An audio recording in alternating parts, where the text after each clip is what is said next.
Bom dia, irmãos, boa tarde, boa noite para todos vocês. Que a paz de nosso Senhor Jesus Cristo esteja convosco. Eu me chamo Carlos Batista, para quem não me conhece. Sou servo do Senhor Jesus, vosso servo, né? Servo aí da Igreja do Senhor. Não da Igreja A nem da Igreja B, mas servo de uma igreja que é a única igreja, né? Aquela que é formada por todas as comunidades cristãs, que é também o corpo do Senhor Jesus. Tá? Então, desde já, seja bem-vindo. Se você ainda não se inscreveu, se inscreva no meu canal. Se você ainda não curtiu o vídeo, curta, né? Assista às outras aulas, verifique todo o curso de filosofia que estou ministrando desde o início, desde a primeira aula, né? E seja bem-vindo, tá? Então vamos iniciar aqui em nome do Senhor Jesus Cristo. Hoje o título é Verdade além, algo além das aparências, tá? E aí eu fiz aqui algumas inscrições, tá? Eu vou explicando aqui aos poucos. E vamos falar um pouco aqui sobre os filósofos pré-socráticos. Mas antes eu gostaria de falar aqui um versículo com vocês, uma pequena reflexão, tá? Na Epístola de Paulo, a primeira carta de Paulo aos Coríntios, no capítulo de número 12 e versículo de número 1, diz o seguinte: acerca dos dons espirituais, não quero, irmãos, que sejais ignorantes. Vós bem sabeis que éreis gentios, levados aos ídolos mudos, conforme éreis guiados. Portanto, vos quero fazer compreender que ninguém que fala pelo Espírito de Deus diz: Jesus é anátema. E ninguém pode dizer que Jesus é o Senhor, senão pelo Espírito Santo. Ora, há diversidade de dons, mas o Espírito é o mesmo. E há diversidade de ministérios, mas o Senhor é o mesmo. Há diversidade de operações, mas é o mesmo Deus que opera tudo em todos. Mas a manifestação do Espírito é dada a cada um para o que for útil. Porque a um pelo Espírito é dada a palavra da sabedoria, e a outro, pelo mesmo Espírito, a palavra da ciência, e a outro pelo mesmo Espírito a fé, e a outro pelo mesmo Espírito os dons de curar, e a outro a operação de maravilhas, e a outro a profecia, e a outro o dom de discernir espíritos, e a outro variedade de línguas, e a outro a interpretação das línguas. Mas um só é o mesmo Espírito que opera todas essas coisas, repartindo particularmente a cada um como quer, tá? Então, irmãos, a leitura deste texto, né? Primeiro carta de Coríntios, capítulo 12, os 11 primeiros versículos, apenas para fazer aqui uma breve reflexão sobre os dons, né? Os dons do Senhor, os dons do Espírito Santo, que são distribuídos para os membros do corpo de Cristo, né? Que são distribuídos para a igreja.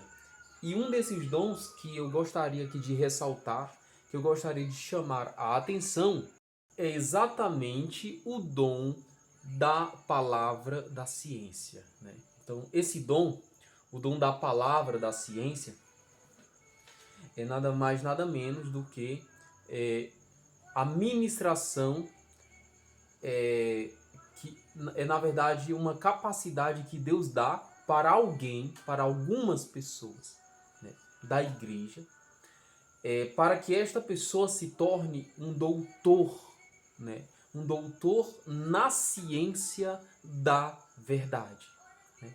E assim,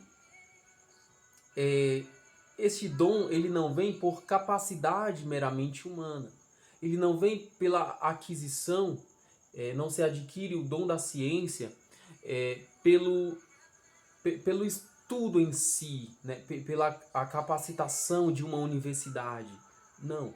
Os dons são dados para a igreja exatamente com o propósito de fazer com que o povo de Deus se supere, né, na sua ignorância, na sua incapacidade, na sua infelicidade, né, diante da sociedade humana, diante da sociedade dos homens aqui na Terra.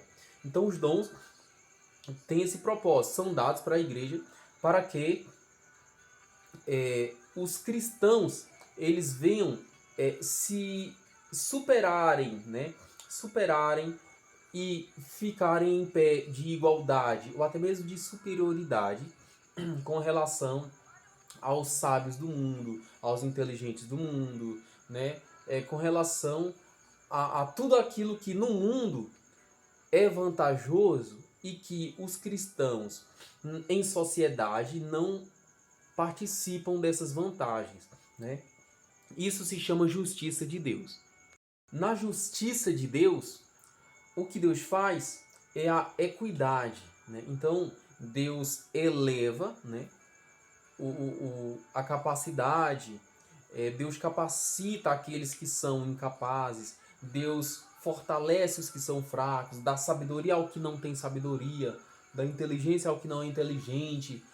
Deus, ele enche com o Espírito Santo os cristãos e o Espírito Santo manifesta nos cristãos uma capacidade de tal modo que faz com que, mesmo humanamente incapaz, mesmo academicamente incapaz, né? Porque um cristão que não estudou, o mundo não vai vê-lo com nenhum valor acadêmico, mas o Espírito Santo vem e enche ele com essa capacidade, tá?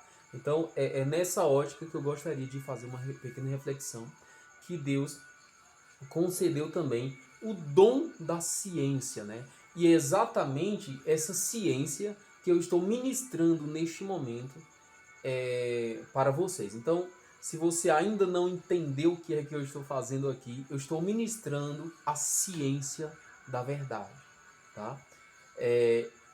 A ciência da verdade é algo que a igreja recebeu de Deus, de Jesus, para que ela se edifique na ciência da verdade, né?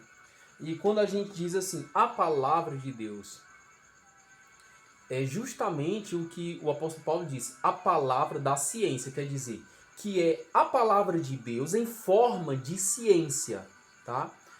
Então, isso é um dom que Deus dá a um cristão para que ele comunique a palavra de Deus em modelo, em forma de ciência. E é exatamente o que eu estou fazendo aqui pela graça do Espírito Santo. Amém? Então vamos dar continuidade aqui, início à nossa aula. Então, irmãos, eu gostaria de fazer aqui uma breve introdução desta aula, né? Porque hoje nós vamos entender como que se iniciou essa busca pela verdade. Ela se iniciou com os filósofos pré-socráticos, né? Aqueles filósofos que existiram antes de Sócrates e que se incomodaram muito, né, com o fato das coisas serem mutáveis, né, porque tudo mudava, né? E aí eles se incomodaram muito e eles começaram a se questionar, porque nada daquilo que eles afirmavam, que eles diziam a respeito de qualquer coisa da natureza, né, permanecia. Eles se viam obrigados a negar tudo o que dizia. Então, olha só. Vamos começar aqui com uma pequena reflexão. Suponhamos que você comprou um pão. Né? E aí você comprou o seu pão, né? Aquele pãozinho de queijo. E você, no momento,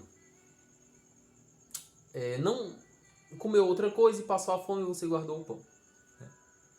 E aí você lembra que tem um pão que está guardado no seu armário, né?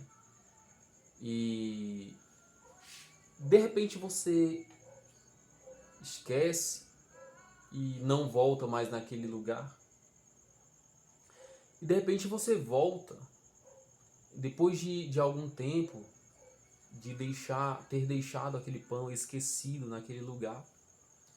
Você vai olhar, você vê que tinha esquecido de verificar aquele lugar, se tinha algo ali, e você viu que ali havia só mofo, né? Estava um pão apodrecido. E você se assusta porque não foi aquilo que você deixou ali. Quando você deixou ali um pão e carregou a imagem daquele pão na sua mente, no seu pensamento. Só que depois de algum tempo, quando você voltou naquele lugar, houve um conflito entre a ideia que você tinha carregado e o que você viu. Esse conflito, esse choque, foi o que incomodou os primeiros filósofos. Tá? Por quê? Porque aí eu te pergunto, você tem um pão de queijo? E você dirá, não, eu não tenho mais um pão. Né? Ficou estragado, tudo mofado. Aquilo não é mais um pão. Aí você jogou fora o pão, né? Aquele pão de queijo, que era um pão de queijo, já não é mais um pão de queijo.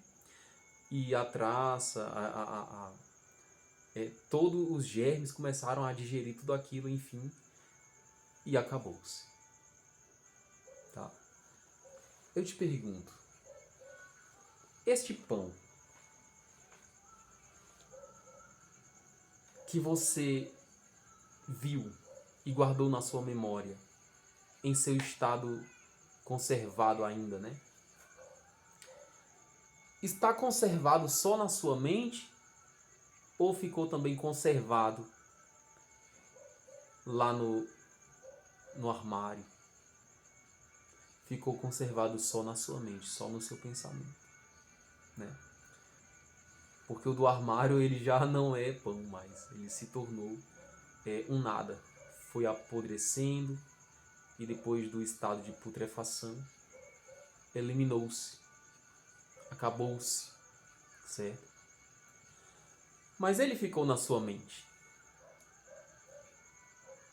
E aí, eu quero chamar a sua atenção para isso, porque assim como aconteceu a mudança naquele objeto, né? Acontece também a mudança em todas as coisas que existem. Você já observou isso? Já percebeu? Que hoje você tem um filho, ou um sobrinho, ou uma sobrinha, criança, um bebê, que você segura no colo, brinca, você cheira ele, você beija, abraça. Depois de alguns anos, você não pode mais dizer que tem um bebê. Então você percebe que a mudança do objeto, a mudança da coisa, incomoda a imagem que eu criei daquilo, a imagem que ficou na minha memória. Você quer ver outro exemplo? Você casa-se com uma mulher, ou você, mulher, casa-se com um homem. Há ali muito amor, há muito romantismo, né? Há flores, há ali chocolates, há muito momento de lazer, há muita lua de mel e etc. Então, a pessoa que você vê hoje, aí do teu lado, esse teu cônjuge, é alguém que você ama, que você admira. Depois de alguns anos, depois de muito tempo, você percebe que algo mudou. Você percebe que já não é a mesma coisa. O eu te amo não é mais a mesma coisa, né? talvez nem haja isso. Mas enfim. E aí você começa a perceber um certo incômodo. Este incômodo, ele é causado entre a coisa que mudou e a imagem que você guarda daquele objeto, daquela pessoa, lá no início da relação. Porque você se apaixonou, né, por aquela pessoa. Você amou aquela pessoa do jeito que ela era no início. E fixou em tua memória a imagem de tudo aquilo. Da pessoa, dos momentos, etc. Dos momentos românticos, etc. Depois de um tempo, você vê que mudou tudo. Mudou tudo. Agora tem filhos, né? Um exemplo. O esposo, ele já não abre mais a porta do carro na hora que você vai sair ou entrar no carro, né? Você já não recebe mais flores. Então, esta mudança gera um incômodo horrível. Aqui, ó. E aí você olha para o teu cônjuge e pensa: não, esta pessoa não é essa que eu estou imaginando aqui. Percebe? Esse distanciamento quer dizer que o fato das coisas externas, das coisas, né, serem mutáveis, tudo que existe, né? O fato das coisas que existem serem mutáveis incomoda o nosso pensamento. Incomoda o nosso cérebro, incomoda a nossa imaginação. Porque quando nós olhamos para uma coisa, nós gravamos essa coisa aqui. E com o tempo, como essa coisa vai mudar, quando eu olho novamente, aquilo me incomoda. Você percebe isso? Por quê?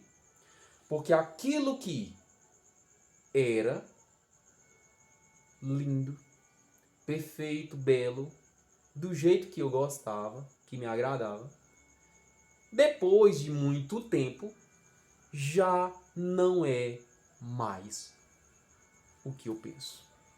Já não é mais o que eu imaginava antes. E não é mais o que eu imagino ainda. Porque o que eu imagino é uma bela mulher, ou o que a mulher imagina é um belo homem, romântico e etc. E que agora mudou. E você vê e confere com o que você imagina e não bate.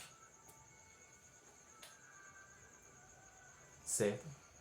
Terceiro exemplo.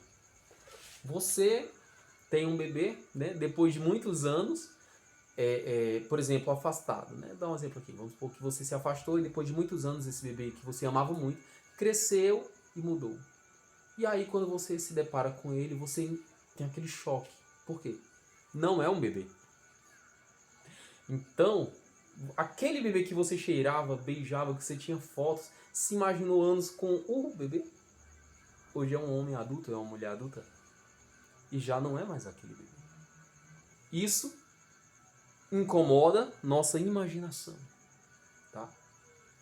Esse incômodo é gerado em nós por causa de duas coisas. Porque as coisas que existem são mutáveis. Mas o que eu imagino não é mutável. Você entende a diferença agora? O que eu imagino não é mutável. É fixo. Quer um exemplo para eu lhe provar isso? Que o que você imagina é fixo. Por exemplo, feche os olhos. Imagina um triângulo. O triângulo tem 3 pontas, né? 3 pontas, né? Beleza. Ok. Agora abre os olhos.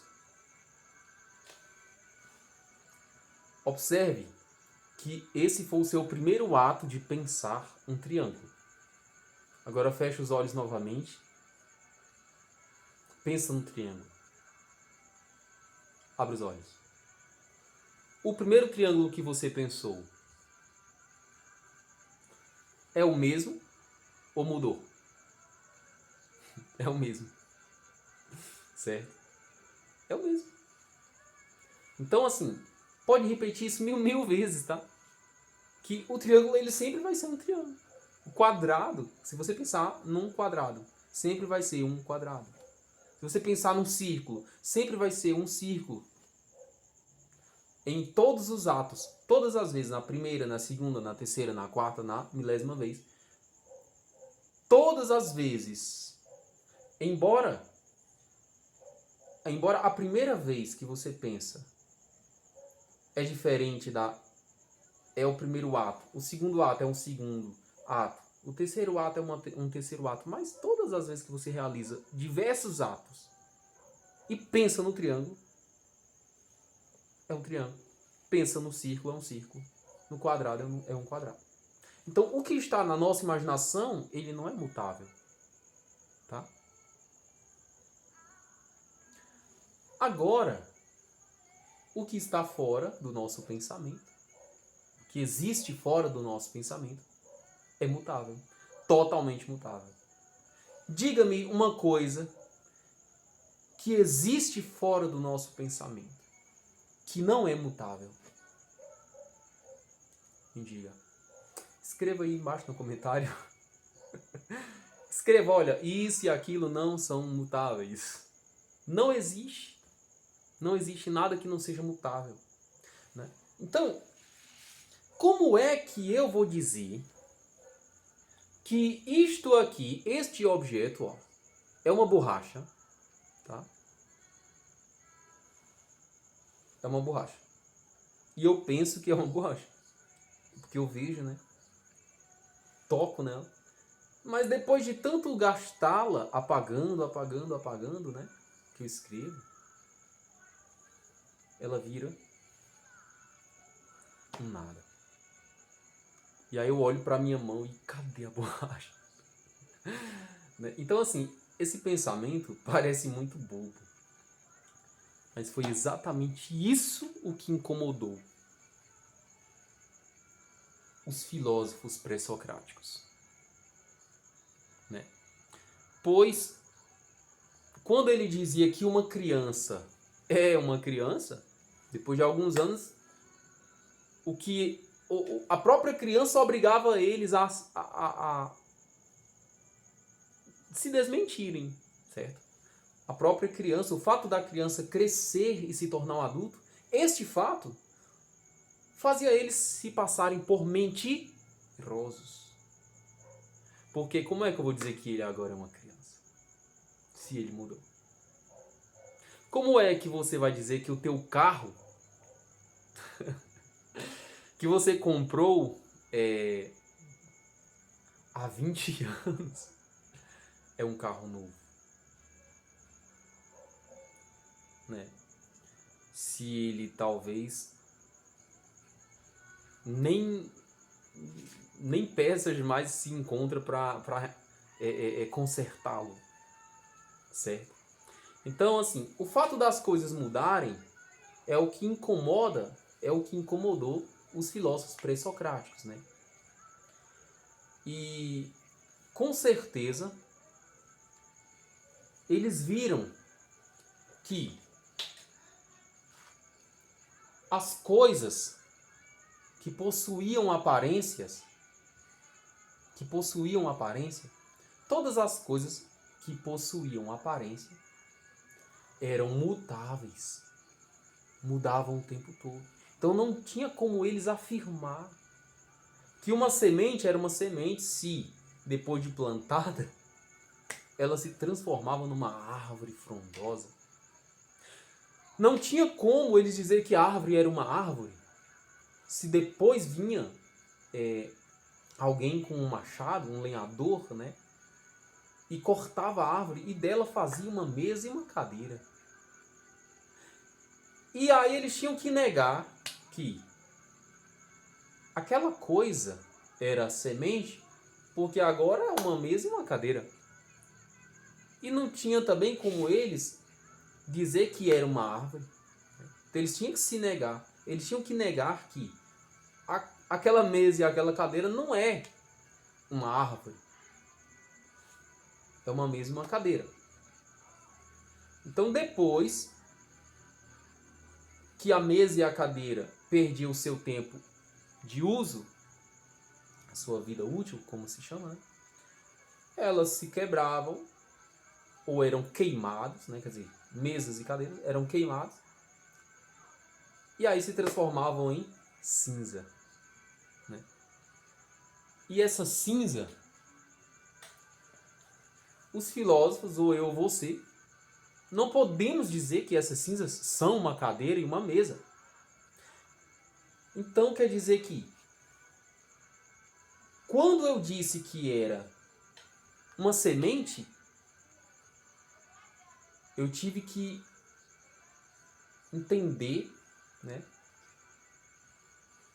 Eu tive que entender que o fato do objeto estar se transformando e mudando de identidade, esse fenômeno em que um objeto fica mudando de identidade, de semente para árvore, de árvore para mesa e cadeira, cadeira e mesa, se tornando cinzas, certo? Esse processo de mudança de identidade dessa coisa me obriga a eu me passar por um mentiroso.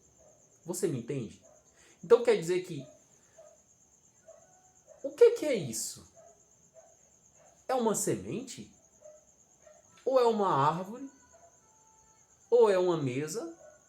Ou é cinza? O que é isso? Se essa mesma coisa passou por todas essas identidades, qual é a identidade fixa desse objeto? Por exemplo, você. Você foi um óvulo, né? Junto com um espermatozoide. Você foi uma célula dentro do útero da sua mãe. Aí você se tornou um bebê.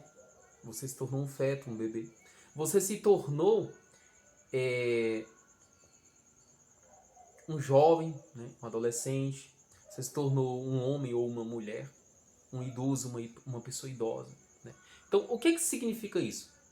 Que você passou por diversas identidades. Cada coisa que eu falo dizendo que você é feto é uma identidade. Quando você muda e eu digo que você é um bebê, é outra identidade. Quando você muda, aí eu digo que você é um adolescente. É outra identidade. Aí você muda de novo. Aí você se transforma num homem ou numa mulher. Aí eu digo que agora você é homem ou mulher. Você percebe? E aí você se transforma para idoso ou idosa. E eu digo que como você mudou a sua identidade agora, que eu estava errado toda vez que eu afirmei que você tinha aquela identidade. Por quê? Porque quando eu disse que você era um bebê, parecia que eu estava falando a verdade. Mas depois você mudou, se tornou um jovem. E aí eu tive que negar, eu tenho que negar. Você não é mais bebê.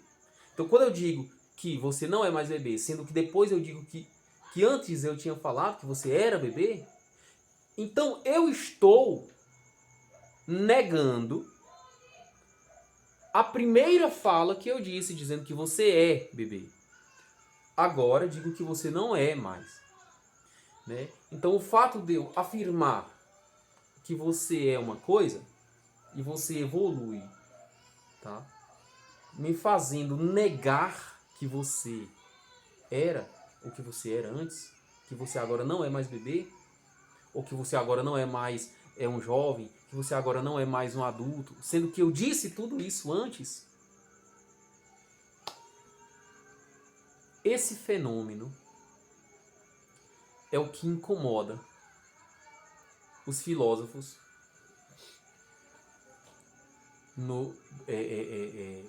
no primeiro instante em que a filosofia vai surgindo. É por causa desse tipo de situação que eles começam a dizer que tudo o que tem aparência, tudo que é mutável, digamos assim, não é. Você pegou? Você entendeu agora? Como assim não é? Aquele pão de queijo que você guardou agora não é mais um pão de queijo. Ele não é mais um pão de queijo. Quer dizer que, quando você fala que não é, quer dizer que o objeto lá mudou, a coisa mudou, evoluiu e não é mais o que você pensava. Por isso que a gente diz que não é. Entende? Agora,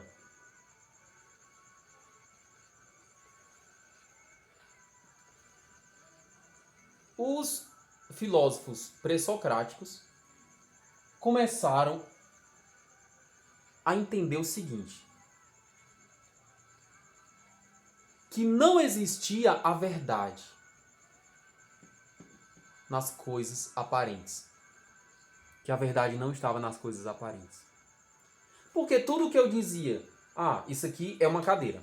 Depois o fogo vinha, queimava, alguém vinha, tacava fogo, transformava-se em cinzas. E aí, eu que antes disse que isso é uma cadeira,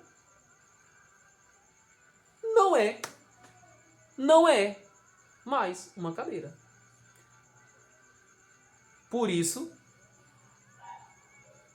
a expressão que diz que verdade é aquilo que é, verdade é aquilo que é, significa que para essa cadeira ser verdadeira, né, eu precisaria olhar para ela hoje, conhecê-la como cadeira e saber que depois de muito tempo, e muito tempo, eu olharia e veria a mesma coisa. Já imaginou? Se você fosse olhar aquele pãozinho de queijo no armário, por exemplo, depois de muitos anos, e ele estivesse intacto, sem sinais de putrefação, sem sinais de mofo, totalmente do mesmo jeito que você deixou. Aí você diria, isto ainda é um pão. Tá? Não tá mofado, não tá... Isso ainda é um pão. Tá? Então, o que os filósofos começaram a entender? Que para conhecer aquilo que é, eles tinham que fugir das coisas mutáveis. Fugir das coisas aparentes. Né? Por exemplo, eles tinham que procurar algo que estava além das aparências. Porque tudo que era aparente era mutável. Tudo que era aparente era mutável. Tudo que é aparente é mutável, sim ou não? Então, nada que é mutável eu posso dizer que tem uma identidade fixa. Não posso dizer que aquilo é uma coisa, porque amanhã vai ser outra. Então, essa mutação de identidades que uma coisa tem não permite dizer que essa coisa possui uma identidade fixa. Ela não é verdadeira. Não é uma coisa verdadeira. Então a verdade está além das coisas aparentes. Essa foi a busca dos filósofos pré-socráticos. Vamos lá. Então, a verdade só pode estar além das coisas aparentes. Quer dizer que os filósofos começaram a perceber o seguinte: que no fato de uma pessoa que no fenômeno, né, de transformação, por exemplo, uma pessoa que era uma criança, aí se transforma num jovem, num adulto, numa pessoa idosa, etc. Que embora a verdade não estivesse na aparência dessas coisas, porque a identidade, embora a verdade não estivesse na pessoa, na aparência da pessoa, que a aparência dessa pessoa é totalmente mutável, então essa pessoa, uma pessoa só, várias identidades. Então eu não posso dizer que ela é uma criança ou um adulto, porque ela está mudando. Isso incomodou demais os filósofos. Então eles começaram a olhar para as coisas, mesmo vendo elas mutáveis, mas eles começaram a procurar conhecer algo que estava por trás dessa mutabilidade. Por quê? Para ver se encontrava nas coisas mutáveis algo permanente. Para ver se conseguia achar nas coisas que mudam, que não ficam mudando a sua própria identidade o tempo inteiro, algo nelas que não mudasse. Que eles pudessem dizer assim, isso aqui é a identidade dessa coisa. Por exemplo, um ratinho. O ratinho, né, que nasce e tal. Então eles teriam que observar, além do fenômeno de mutação daquele rato, onde ele vai mudando, e procurar entender algo no rato que está em mutação, algo que não muda, que não mudasse, que permanecia, sempre, para que essa coisa permanente pudesse servir de identidade do rato, ou da pessoa, ou do pão de queijo, tá? Porque se eu olho para uma pessoa e eu não posso dizer que ele é um homem, porque é na verdade um feto, entende? Eu tenho que achar uma identidade nessa coisa chamada pessoa. Eu tenho que encontrar alguma coisa que sirva para mim, que sirva para este homem de identidade permanente, para que eu me refira a essa coisa pela sua identidade permanente. Tá? Foi isso a busca dos filósofos pré-socráticos. Foi essa a busca. Por uma identidade permanente nas coisas mutáveis. Ainda que essa identidade permanente fosse uma coisa escondida, oculta, que não fosse dado assim gratuitamente, olha, tá aqui, eu sou a identidade, não. Eles começaram a pensar, procurar. Por exemplo, eles olharam para uma árvore e se perguntaram, tudo bem que essa árvore está em mutação, eu não posso dizer que a árvore é árvore, porque ela já foi semente. Eu não posso dizer que essa mesa é uma mesa porque ela já foi árvore, já foi semente. Eu não posso dizer que essas cinzas eram uma mesa. É cinzas porque já foi mesa, já foi árvore, já foi semente.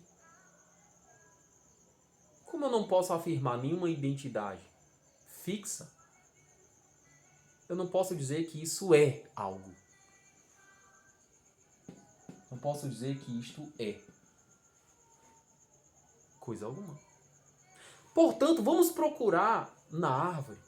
Isso eu estou, aqui simulando os filósofos pré-socráticos. Então eles começaram a pensar o seguinte: vamos procurar na árvore algo, uma identidade dela que seja permanente. Né? Onde é que está a identidade? Na aparência não está. Porque ela muda toda hora. Como é que eu vou dizer que isso aqui é uma árvore? Então dizemos que ela não é árvore. Né? E aí eles começaram a procurar além da aparência da árvore. O que na verdade aquilo era? Se era semente, mas eles já sabiam que não era semente, porque transformou-se em árvore. O que é essa coisa que fica mudando, toda hora de identidade. O que é isso? Qual identidade eu posso dar para essa coisa que fica em processo de mutação?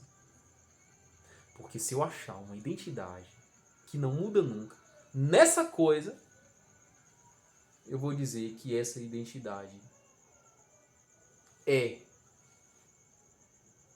a identidade oficial dessa coisa. Não é árvore a identidade oficial dessa coisa. Não é semente a identidade oficial dessa coisa. Não é a mesa e nem cinzas. Essas são identidades transitórias. Mas a identidade oficial dessa coisa é o que nós queremos descobrir. Aquilo que é serve de identidade permanente. E é a esta identidade permanente o que chamaremos de verdade. Porque dizemos a essa identidade que ela é a verdade, a identidade da coisa mesmo. Amém? Então, irmãos, os filósofos pré-socráticos fugiram das aparências das coisas, procurando a ordem interna. Na ordem interna daquelas coisas, das coisas em si, de tudo, né? Algo que fosse permanente, algo que fosse uma identidade permanente. Para eles dizerem isto é, e dizer. Certo? Então, a expressão aquilo que é, o pronome, esse pronome aqui, o pronome relativo, né? Aquilo, ele vai indicar qualquer coisa. Qualquer coisa, tá? Mas qualquer coisa além das aparências. Pegou? Quando diz aquilo é qualquer coisa que é. Como é que eu posso entender esse é? Qualquer coisa que existe permanentemente. Qualquer coisa que existe permanentemente. Está falando de uma identidade permanente em qualquer coisa. Algo que está além das aparências dessa coisa. Ok? Quer um exemplo? Se neste momento eu colocar uma prótese aqui para assumir o meu cabelo, né? E eu fizer alguma maquiagem para eu modificar o meu rosto e fizer algumas alterações, vestir roupas diferentes, para que eu não me pareça com o que eu sou agora, tá? Se neste momento eu fizer essa mudança em mim, né?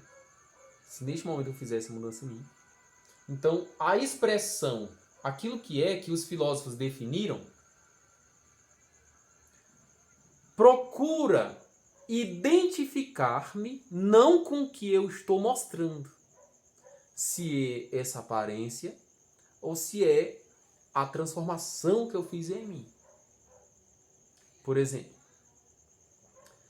se eu, neste momento, por uma opção minha, por uma escolha minha, né, deixasse meu cabelo crescer, me vestisse com roupa feminina, me comportasse com um jeito feminino, né, e etc. Me caracterizasse totalmente, né, para que eu me apresentasse aqui com a minha aparência totalmente femininizada. Ao ponto de alguém olhar para mim e chegar a me confundir. Não me reconhecer mais como o Carlos, homem, né? Eu me tornasse uma outra pessoa mesmo, né? De acordo ali com a minha aparência, né? Então, o que é que os filósofos pré-socráticos dizem a respeito disso? Né? Que aquilo que é, ou seja, a identidade permanente, né? Aqui, ó, aquilo que é permanência da identidade, quer dizer que a identidade permanente, representado por essa letra, é a identidade permanente do Carlos não está na minha aparência. Ó, aquilo que é qualquer coisa que existe permanentemente. Qualquer coisa está falando, qualquer identidade que existe permanentemente. Então quer dizer que se eu mudei minha identidade exterior de homem para mulher, tá? Você percebe que eu mudei de identidade. Então, a minha identidade agora é masculina.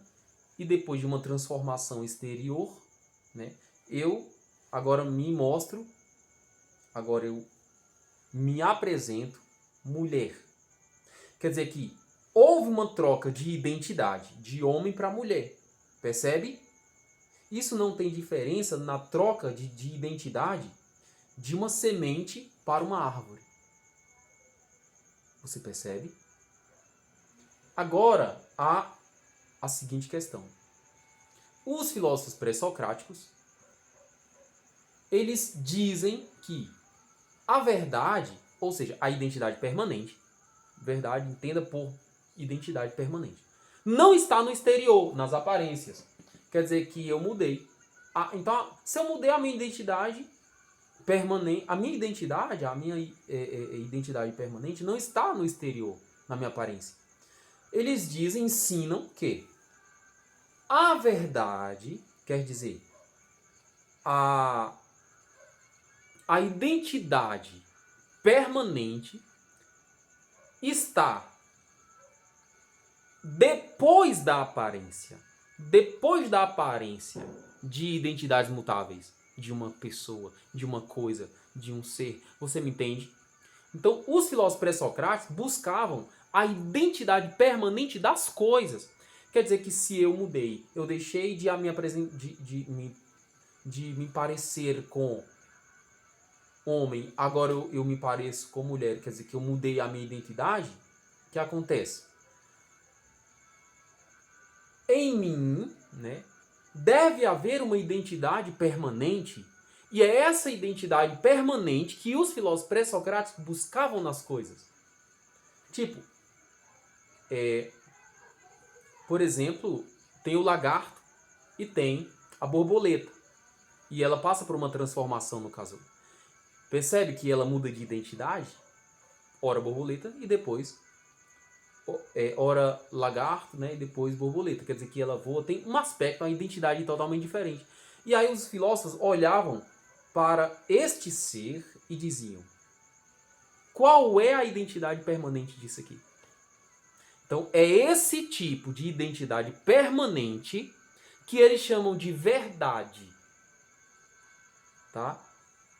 Por quê? Porque eles, uma vez descobrindo a identidade de um ser, a identidade permanente desse ser, ainda que seja uma identidade que está além das aparências desse ser, além das várias identidades transitórias desse ser, né? É a essa identidade permanente que os pré-socráticos se referiam dizendo: essa identidade é aquela que é, ou seja, aquela que não muda, aquela que é imutável, que permanece para sempre. Portanto, aquilo que é se refere a uma identidade permanente, né? Qualquer coisa que existe, ou seja, qualquer identidade permanente, independentemente de alguém pensá-la ou não. Quer dizer que se você não descobrir a minha verdadeira identidade, não significa que em mim não haja essa identidade permanente. Tá? Acredito que você está entendendo. Então, olha só. O ele vai significar a permanência da identidade, né? E o aquilo que ele é uma fuga das aparências das coisas. O aquilo que nunca vai se referir a nenhuma coisa mutável, a nenhuma coisa aparente, tá? Então guarda isso no teu intelecto. E a verdade que os filósofos acreditavam que existia, ainda que escondida em cada ser, era exatamente a identidade permanente desses seres.